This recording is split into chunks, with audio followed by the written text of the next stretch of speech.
Welcome back students. हम लोग NCERT read along exercise में चैप्टर 11 पढ़ रहे थे बच्चों। और आज इस लेक्चर में मैं डिस्कस करने जा रहा हूँ हीट ट्रांसफर के बारे में। So let's start with heat transfer. We have seen that heat is energy.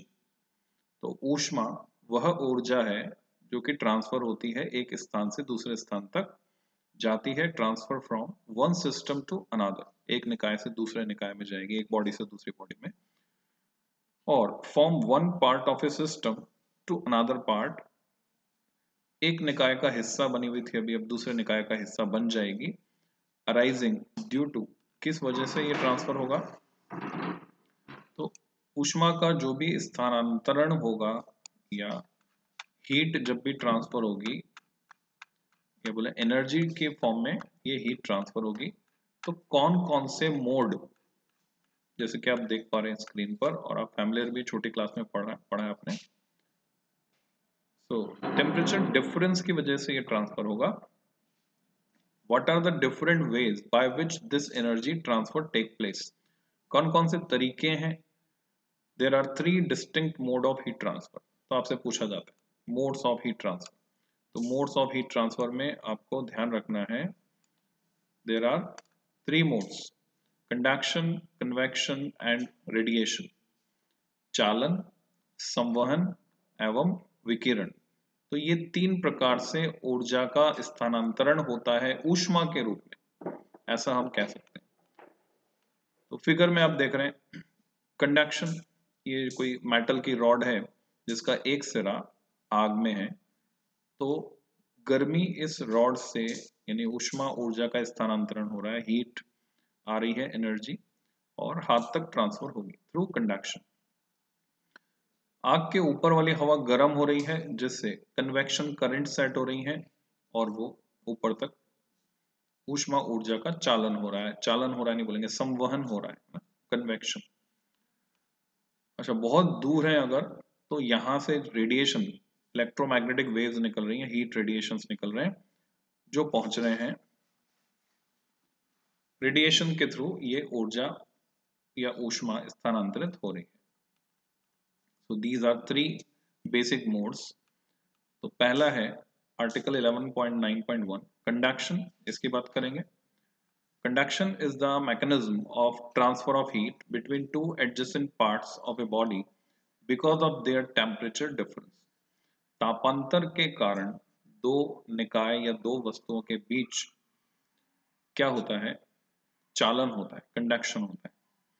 जो एडजेसेंट पार्ट्स हैं, यानी इसमें कांटेक्ट जरूरी है, जो आपस में संपर्क में हो। Suppose one end of A metallic rod is put in a flame, आग में रख दिया हमने लोहे की छड़ के एक सिरे को। The other end of the rod will soon be so hot, इतनी गर्म हो जाएगी जैसे पूड़ी तलते वक्त कड़छी गर्म हो जाती है उसका handle, that you can not hold it by your bear hands, है ना, नंगे हाथ से आप पकड़ नहीं सकते। आपको या तो लकड़ी का हैंडल होना चाहिए उसमें पीछे, नहीं तो कपड़े से पकड़ना होगा। Here, heat transfer takes place by conduction from the hot end of the rod through its different parts to the other end. ठीक है, तो ऊष्मा ऊर्जा का स्थानांतरण कैसे हो रहा है? चालन द्वारा, कंडक्शन के through. Gases are poor thermal conductors while liquids have conductivities intermediate between solids and gases. ये हम टेबल में देख भी सकते हैं इनकी कंडक्टिविटी के बारे में जानकारी जहां दी हुई है। तो जो चालकता है, कंडक्टिविटी, वो गैसेस की कम होती है, पुअर कंडक्टर्स होती हैं गैसेस, और thermal conductor poor thermal conductor होती है, जबकि लिक्विड्स जो है उनकी कंडक्टिविटी सॉलिड और गैसेस के बीच में होती है। हीट कंडक्शन में be described quantitatively as the time rate of heat flow in a material for a given temperature difference. तो अगर हम इसको परिभाषित करना चाहें, इसकी व्याख्या करना चाहें कि ऊष्मा का चालन कैसे हो रहा है क्वांटिटेटिवली, न्यूमेरिकली इसको अगर हम एक्सप्रेस करना चाहते हैं तो हम इसको बोल सकते हैं as time rate of heat flow. किस रेट पर टाइम के रिस्पेक्ट में हीट फ्लो हो रही है किसी मटेरियल में पर्टिकुलर टेम्परेचर डिफरेंस के लिए। तो इसमें जो जो क्वांटिटीज इन्वॉल्व हुई बच्चों, वो हुई टेम्परेचर डिफरेंस और rate of heat flow, time rate of heat flow. Generally जहां भी रेट वर्ड यूज करते हैं तो टाइम तो ऑटोमेटिकली एसोसिएट हो ही जाता है. So consider a metallic bar of length capital L and uniform cross section A. Just imagine कीजिए एक लंबी सी लोहे की छड़ है जिसकी लंबाई L है और उसका लंबवत काट क्षेत्रफल यानी area of cross section capital A है with its two ends maintain at different temperature. एक सिरा अलग तापमान पर और दूसरा सिरा अलग तापमान पर. This can be done for example by putting the ends in thermal contact with large reservoirs at temperatures. यानी वो दो डिफरेंट बड़ी सी बॉडीज लार्ज रिजर्वोयर्स जो जिनका तापमान नियत रहेगा ऐसा मान सकते हैं वो कितनी भी हीट दे सकती हैं कितनी भी हीट ले सकती हैं.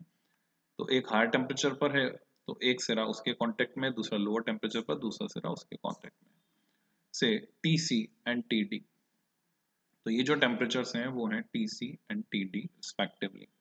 Late us assume the ideal condition, आदर्श स्थिति में क्या होगा, that the sides of the bar are fully insulated so that no heat is exchanged between the sides and the surroundings. ये हमने assumption ले लिया कि जो किनारियां हैं उसकी रॉड की, जैसे मान लीजिए ये रॉड है तो एक सिरा TC पर है दूसरा सिरा TD पर है और इसकी जो ये सरफेस पूरी है वो इंसुलेटेड है. यानी यहाँ से हीट का लॉस नहीं होगा, ना तो हीट आ सकती है यहाँ से ना तो हीट जा सकती है, बस ये जो सिरे हैं सिर्फ यहीं से हीट आ या जा सकती है. ये अजम्पशन है चीजों को आसान बना के समझने के लिए. After some time steady state is reached, साम्यावस्था आ जाएगी कुछ समय पश्चात. The temperature of the bar decreases uniformly, धीरे धीरे एक समान रूप से यानी एक नियत दर से ये तापमान घटेगा विद डिस्टेंस. जैसे दूरी पर हम जाएंगे एक सिरे से टीसी से टीडी की तरफ जाएंगे तो बच्चों एक ग्रेडियंट सेट हो जाएगा वहां पर. ताप प्रवणता कहेंगे उसको. TC is greater than TD. The reservoir at C supplies heat at a constant rate which transfers through the bar and is given out at the same rate to the reservoir at D. जिस rate से heat आ रही होगी उस rate से heat जा रही होगी और पूरी रॉड का टेम्परेचर जो है वो अकॉर्डिंगली सेट होगा. या हम ये बोलें which transfer through the bar and given out at the same rate to the reservoir. It is found, यानी इक्विलिब्रियम स्टेट आ गई तो दोनों रेट कांस्टेंट हो गई. यहाँ पर कई सवाल दिमाग में उठ सकते हैं. क्या ये रेट एग्जैक्टली सेम होगी? जितनी हीट यहाँ लेगा पर सेकंड क्या उतनी हीट यहाँ रिजेक्ट करेगा पर second? Is it true? How it becomes true? ये कैसा हो रहा होगा?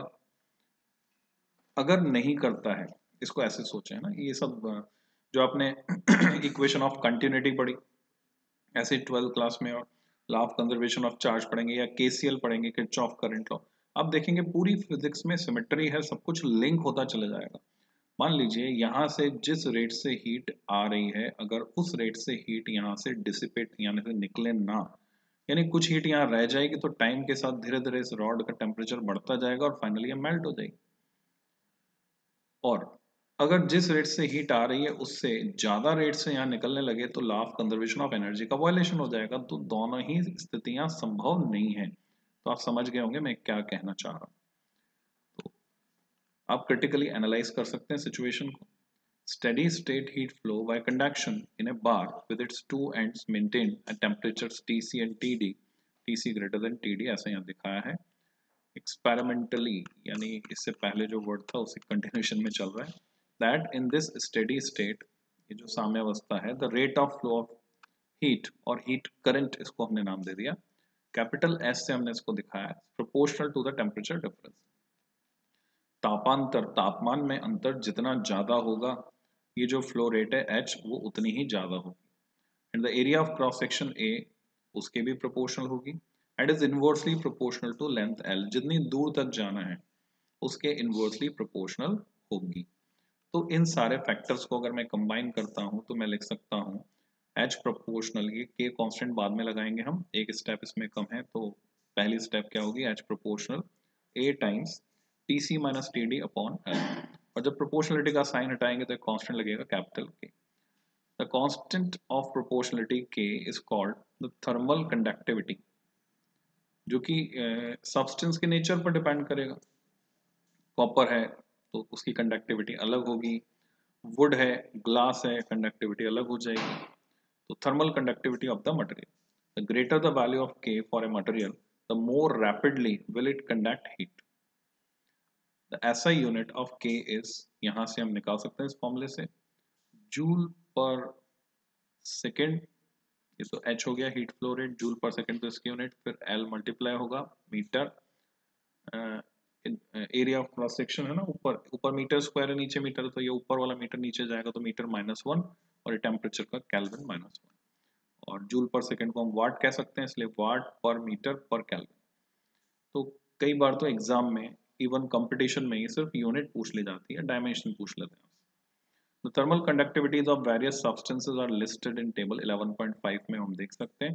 These values vary, बदलती हैं slightly with temperature, अलग अलग तापमान पे कैपिटल K की वैल्यू, हालांकि कांस्टेंट हम कह रहे हैं पर डिफरेंट टेम्परेचर रेंज के लिए इसकी वैल्यू डिफर करेगी, but can be considered to be constant over a normal temperature range. ये बिल्कुल अल्फा बीटा और गामा की तरह है बच्चों।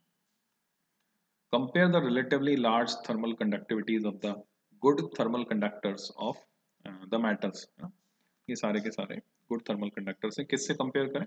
With the relatively small thermal conductivities of some good thermal insulators, उनके साथ हम compare कर सकते हैं, such as wood and glass wool, ये insulator की तरह। You may have noticed that some cooking pots have copper coating on the bottom. ऐसा क्यों करते हैं हम? उसका जवाब यहाँ पे मिल रहा है हमको, क्योंकि copper is better conductor. Being a good conductor of heat, copper promotes the distribution of heat over the bottom of a pot for uniform cooking. Plastic forms on the other hand are good insulators, mainly because they contain pockets of air, क्योंकि air जो है वो insulator है। Recall that gases are poor conductors and note the low thermal conductivity of air, table 11.5 में हम देख सकते हैं। टेबल 11.5 पर एक नजर डालते हैं बच्चों। Here is table 11.5. Let's see. Here is table 11.5. ये तो 11.6 है, जिसमें थर्मल कंडक्टिविटी दी हुई है। हमें थर्मल कंडक्टिविटी ही चाहिए थी एक्चुअल में, तो 11.5 नहीं 11.6 में दिख रही है हमको। सिल्वर के लिए काफी ज्यादा है 406, मरकरी के लिए कम है। नॉन मेटल्स में आ जाते हैं तो आप देखिए, वाटर के लिए 0.8, ग्लास 0.8, गैसेस में आ जाते हैं तो 0.024, बहुत ही कम हो जाती है। तो ये कुछ इस तरह से है।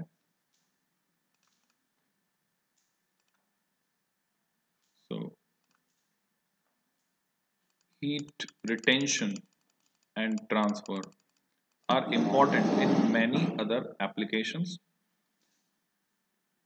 तो अपने आसपास अगर आप सामान जो आप काम में ले रहे हैं और जो उपकरणों का इस्तेमाल आप कर रहे हैं, उन पर नज़र दौड़ा कर देखेंगे तो ऐसे बहुत से उदाहरण आपको मिल जाएंगे। Houses made of concrete roofs get very hot during summer days, बहुत ज़्यादा गर्म हो जाते हैं बच्चों, because thermal conductivity of concrete वो जो है is still not small enough, though much smaller than that of a metal, metal से कम है पर फिर भी इतनी है कि वो कंडक्शन हो जाता है। यानी बोलते हैं ना, कंक्रीट के जंगल जो खड़े हो गए तो तपते हैं, ये वाले घर जो पत्थर के बने वो भी तपते हैं, तो उसी के लिए फिर इनमें कोटिंग करनी पड़ती है या छत पर ईंट का कड़ा लगाते हैं वगैरह वगैरह। Therefore people usually prefer to give a layer of earth और foam insulation on the ceiling so that heat transfer is, उसको कंट्रोल करने के लिए हम ऐसा करते हैं कि हीट ट्रांसफर की रेट को हम कम कर सकें। हीट ट्रांसफर की रेट कम होगी तो फिर थोड़ा ठंडा रह पाएंगे वो, नहीं तो बहुत गर्म हो जाएंगे। Prohibited and keeps the room cooler. तो आने वाले समय में बच्चों गर्मियां आ रही है तो आप लोग एक्सपेरिमेंटेशन कर सकते हैं अपने रूम के साथ कि किस तरह से आप उसकी कंडक्टिविटी को कंट्रोल कर सकते हैं। In some situations heat transfer is critical. In a nuclear reactor, for example, elaborate heat transfer systems need to be installed. Nuclear reactor हो गया, गाड़ी के इंजन की बात कर लें तो इतना गर्म होता है कि अगर रेडिएटर ना लगाएं कूलिंग के लिए तो वो जल के खत्म हो जाएगा, टेम्परेचर बढ़ता जाएगा. So that the enormous energy produced by nuclear fission in the core transits out sufficiently fast, इतना तेजी से निकलेगी, thus preventing the core from overheating. तभी वो बच पाएगा स्ट्रक्चर, नहीं तो स्ट्रक्चर जलकर खत्म हो जाएगा. तो बहुत ही इंपॉर्टेंट है ये प्रॉपर्टी कंडक्शन के थ्रू हीट ट्रांसफर, जो हम डे टू डे लाइफ में यूज कर रहे हैं. एग्जाम्पल से समझते हैं. एग्जाम्पल 11.6, जिससे कि फॉर्मूले का यूज हम सीख सकें. What is the temperature of the steel copper junction in the steady state of the system shown in figure 11.15? Length of the steel rod 15 centimeter, length of the copper rod 10 centimeter. हम बात कर रहे हैं junction की. Temperature of the furnace 300 degree centigrade, temperature of the other end 0 degree. Area of cross section of the steel rod twice that of copper rod. पूरा ये mind में picture आप खींच सकते हैं. थर्मल कंडक्टिविटी स्टील की भी हमारे पास और कॉपर की भी, सारा डेटा हमको दिया हुआ है और इसके बेसिस पर हमको इस सिचुएशन में क्वेश्चन को सॉल्व करना है. यहाँ जंक्शन का टेम्परेचर हमें बताना है. You can visualise the situation in figure. The insulating material around the rods, The insulating material around the rods reduces heat loss. जैसे आप देख रहे हैं दोनों ये चारों तरफ है, ये क्रॉस सेक्शन आप देख पा रहे हैं. इंसुलेटिंग मटेरियल लगा दिया है जिससे कि ऊष्मा की हानि ना हो from the sides of the rods. Therefore, heat flows only along the length of the rods. Consider any cross section of the rod. In steady state क्या होगा साम्यावस्था में? Heat flowing into the element must equal the heat flowing out of it. तभी इसको हम ये तभी system sustain कर पाएगा. Otherwise, there would be a net gain or loss of heat by the element and its temperature would not be steady. तो उसको steady state हम नहीं कह पाएंगे. Thus, in the steady state, rate of heat flowing across a cross section of the rod is the same at every point along the length of the combined steel copper rod. Let capital T be the temperature of the steel copper junction. ये मान लेते हैं हम steady state में. तो हम क्या लिख सकते हैं? हम लिख सकते हैं K1 A1 300T, ये 300 माइनस 0 है ना, तो 300 हो गया, upon L1 equal to K2 A2, यहाँ पर ब्रैकेट आएगा बच्चों T माइनस 0 ने माना कि जंक्शन का टेम्परेचर T है, तो यहाँ ब्रैकेट आएगा upon L2, where 1 and 2 refer to the steel and copper rod respectively. जो डेटा दिया हुआ है A1 ट्वाइस ऑफ A2 है वो लिख देते हैं, L1 की वैल्यू डाल देते हैं. सेंटीमीटर सेंटीमीटर दोनों साइड कट जाएगा, इसलिए यूनिट कन्वर्ट करने की जरूरत हमको नहीं है. K1 की वैल्यू K2 की वैल्यू हम डाल देते हैं और ये सारी वैल्यूज रखने के बाद जो अकेला अननोन T है वो हमें मिल जाता है 44.4 डिग्री सेंटीग्रेड. तो इतना आसान है इन क्वेश्चंस को करना अगर आप समझ लेते हैं वास्तव में हो क्या रहा है. Example 11.7, an iron bar, length उसकी दी हुई 0.1 metre, area of cross section है K1 आपको दिया हुआ है, एंड ब्रास बार यानी पीतल की छड़ है, लेंथ है, एरिया ऑफ क्रॉस सेक्शन है और उसकी थर्मल कंडक्टिविटी है. उन दोनों को हमने सोल्डर कर दिया एंड टू एंड, जैसे कि फिगर में दिखाया 11.16 में. Free ends of the iron bar and brass bar are maintained, एक को 373 पर एक को 273 केल्विन पर, 100 डिग्री का डिफरेंस है. Obtain the expressions for and hence compute the temperature of the junction of the two bars, equivalent thermal conductivity. ये नई चीजें हैं. पहला पार्ट तो वही है जो आपने पिछले क्वेश्चन में किया. Second part equivalent thermal conductivity निकालनी, यानी K इक्विवेलेंट निकालना है हमें in terms of K1 and K2, and the heat current capital H निकालना है थ्रू द कंपाउंड बार. तो एक स्टेप आगे हम जा रहे हैं इसमें. ये सिचुएशन है, आप विजुलाइज कर सकते हैं. T0 टेम्परेचर है जंक्शन का. So how to solve this? Let's understand all three parts. सबसे पहले तो हमने वही किया जो पिछले एग्जाम्पल में हमने किया था. ठीक है, कुछ साइंस यहाँ मिसिंग है तो आप सोच समझ के लगा सकते हैं. यहाँ इक्वल टू आएगा, जैसे इक्वल टू आएगा और जंक्शन टेम्परेचर T0 हम यहाँ से निकाल सकते हैं K1 T1 plus K2 T2 upon K1 plus K2. यहाँ पे मिसिंग है साइंस. और h यहाँ से हम निकाल सकते हैं वैल्यू पुट करके। तो एक तरह से आपके लिए एक्सरसाइज होगी fill in the blank type, जिससे आपकी अंडरस्टैंडिंग चेक होगी, और या फिर हो सकता है आपकी बुक में जो है छपा हुआ हो और ये ऑनलाइन वर्जन है इसमें मिसिंग हो। फाइनली सेकेंड पार्ट पे अगर हम फोकस करें तो इक्वलेंट किया जाता है 2k1 k2 upon k1 plus k2। ये ठीक वैसे जैसे पैरेलल कॉम्बिनेशन में होता है वैसा कह सकते हैं, बस 2 का फैक्टर एक्स्ट्रा आ रहा है। So put proper science here, ये एक्सरसाइज आपको करनी है, प्रॉपर साइन हर जगह लगाना है आपको, और इस तरह से हम कैलकुलेट कर पाएंगे इक्वलेंट के। एक फॉर्मूला आ गया हमारे पास इक्वलेंट के निकालने। सो गो थ्रू इट, अपने आप करना है आपको बच्चों। Now the third part, H निकालने के लिए एक्सरसाइज की हमने और ये कैलकुलेट किया। तो बच्चों इस लेक्चर में इतना ही। कन्वेक्शन के बारे में मैं बात करूंगा नेक्स्ट लेक्चर में। Till than happy learning.